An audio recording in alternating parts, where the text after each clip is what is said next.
Everyone, welcome to the wonderful world of Asana. We will have so much fun learning how Zayo uses Asana to complete their projects. Okay, so first off, I'm following the Asana subcontractor guide that Zayo produced. So if you guys want to have your guide with you, I will be following along in the same progression. So what in the world is Asana? I've never heard of this before. Asana is the project management tool that we use to complete our client projects and also internal projects for Zayo. With regards to this video, we are just going to be looking at how Asana is used for client projects. So when we collaborate on a team to get a client project done. So 3 main terms to know, and if you can wrap your mind around these 3 terms and really understand how they're used and what they look like in Asana, navigating through will be so much easier. So the first term would be just the project, and this is the big thing that we're doing for a client. It's a logo, a new website, a blog, social media, whatever the big thing that the client wants. That's what the project is. So then a category in Asana, that's the second term, category. See if you can visualize horizontally, almost like a timeline. So this is basically the different stages of a project. So you'll have like a project kickoff, the copy will be written, there'll be the design component, maybe website, maybe some SEO stuff, whatever the other things that we're doing creatively. And then at the end, it's like gaining final client approval, invoicing, those kind of things, the logical steps to go through a project. And then last, the tasks are kind of like the baby steps within each category to get done. So for example, for project kickoff, say this is the category. One of the tasks or one of the baby steps underneath that category could be like gain client approval on project timeline, something like that. So one of the smaller tasks that make up the category. Okay, so those are the important terms to know. So now we're logged into Asana. We know what those terms mean. We're in Asana. This is the home page that you'll see when you log in to Asana. And the first thing you'll notice over here is all these items in black, this design and upload, all these are the tasks that will be individually assigned to you.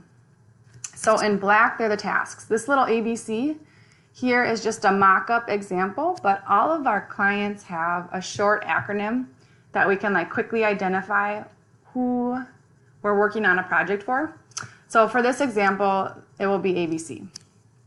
And then you'll see over here in light gray, this is the category. And notice here in caps, it says design. So that's the category for this. And then over here, you'll notice the due dates for each of these tasks. It lights up red when you're late. So just a little reminder on that. Okay, so now let's say we want to view an individual task. You'll click on the task itself. And you'll notice the screen is going to split in half. So what's on the right side? This is the task. Right here, big in black letters is the task. Above it, the category, see the design. And then here is the project, the overall thing that we're working on. Okay, so let's say we want to click on the project. Click on the project. All of those things are links. When they have they're gray and they're underlined, they often have a link with them. So before starting any task, likely you'll want to get a feel for what's the overall project. And on this page, the project, you'll notice all the information that will be important for anyone who's working on the project. Doesn't matter if they're doing the copy or the website, this is general information that will be useful for every team member on the project. And you'll notice kind of some of the things that we want to focus on is, where can we find information on the website about the client, what's their Dropbox folder, who else is on it, maybe notes that we want to add in here from client meetings, anything that will be useful for everyone to know on the team. If we keep scrolling down, we'll notice the different categories, kind of that horizontal timeline that we're envisioning in our head. And then from there, as we keep scrolling, you'll see a little area to comment right here at the bottom, kind of like a little text box. So before you're assigned any of these tasks over here on a project, upload this, work on this, write first copy of this, before you're assigned to do any of that, you'll be asked to submit a quote on the project for how much hours that you think or money, and send your quote. So what we'll do to kick off a project is we will list out all of these project details up here.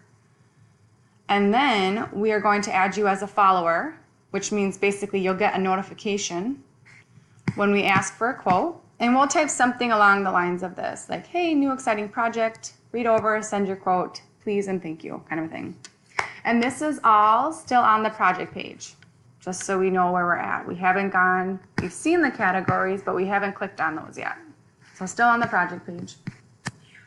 And then say you send your quote, you are accepted, then we will assign you out these individual tasks that are part of the project.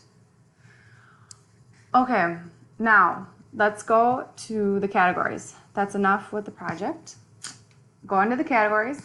So for this example, just to follow along with the guidebook, let's click on design. Go to the design. Design is beautiful. Okay, click on design. So how this is different than the project is general information everyone needs to know. This page up here on top will just have information that really only the designer needs to know. The writer won't be concerned with, if it's bleed or non-bleed. So their copy will be, unaffected by that. So we'll put specific information to your tasks in the category description or in this little category box right here. And then as you scroll down, the tasks that you see here on the left on your home page are also here underneath the category description. So what's nice about this is you'll never have to click on, you can click into these to see what it looks like. You can go over here, click, but there's nothing in here.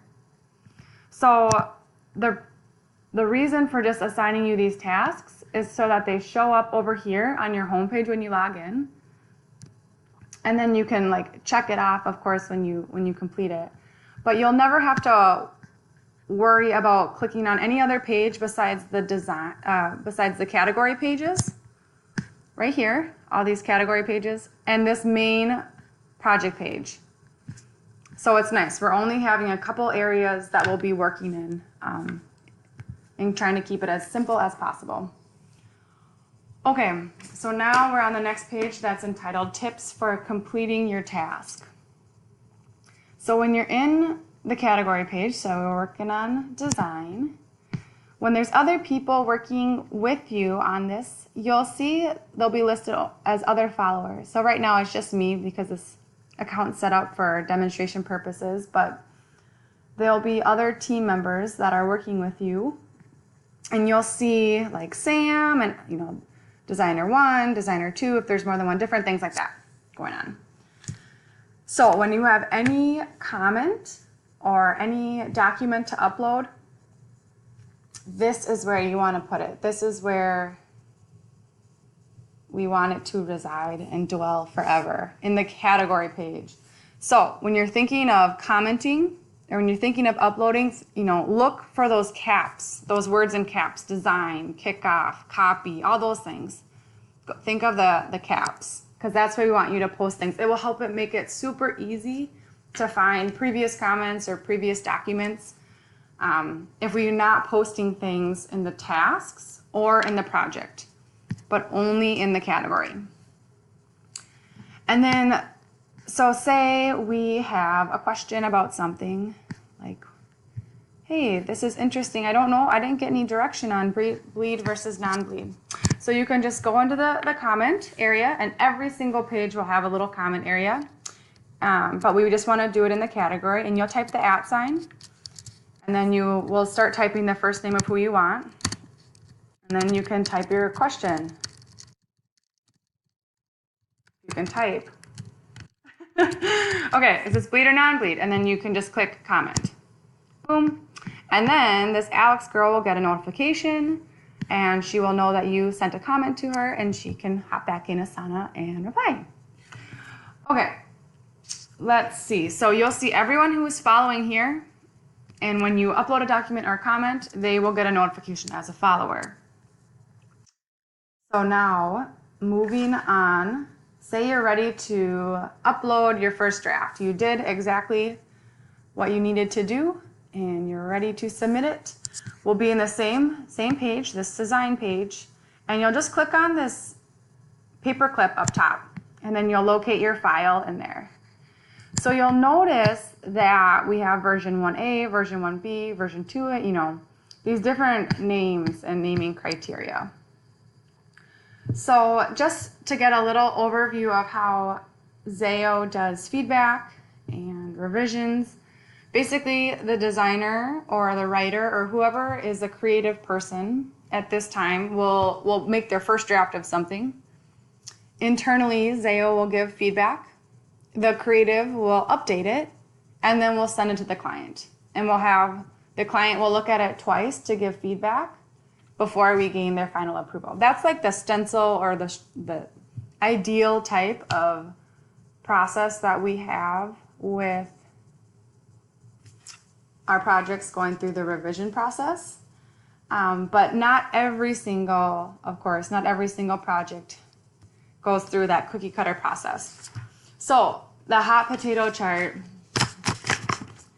you can kind of see how it develops through the creative to Zayo and the client. And you'll notice on step 7 that the creative updated the version to version 1, from version 1B to version 2A.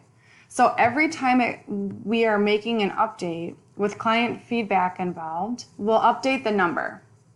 So it'll go from 1 to 2, and then later again on step 11, you'll notice it goes from 2 to 3. Because again, in step 9 and step 5, client feedback came through on that next revision.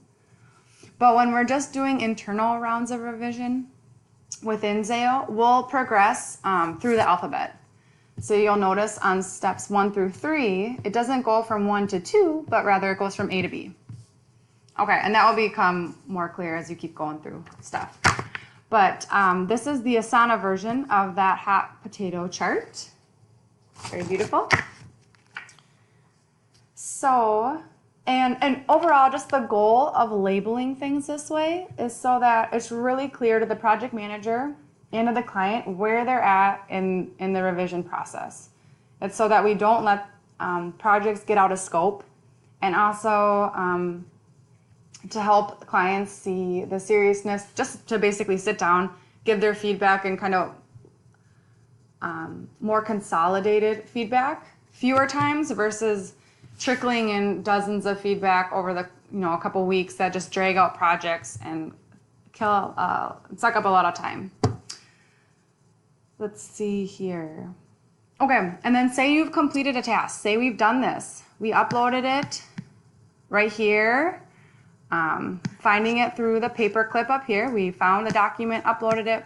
We can check this box off, which is cool. And you'll still see the tasks that have been done as you go through and check off boxes. We ask that you only, and you'll notice they kind of vanish on the left here too. But we ask that you just please check off the tasks that you've been assigned to, that when you've completed them, just so it's really clear in the process who's done what. Okay, there's more to show you, but I only have 15 minutes. So, and I'm at 14:27. So this is part 1.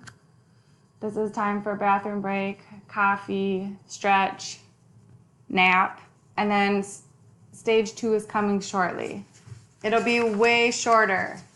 So, okay, over and out. Thank you.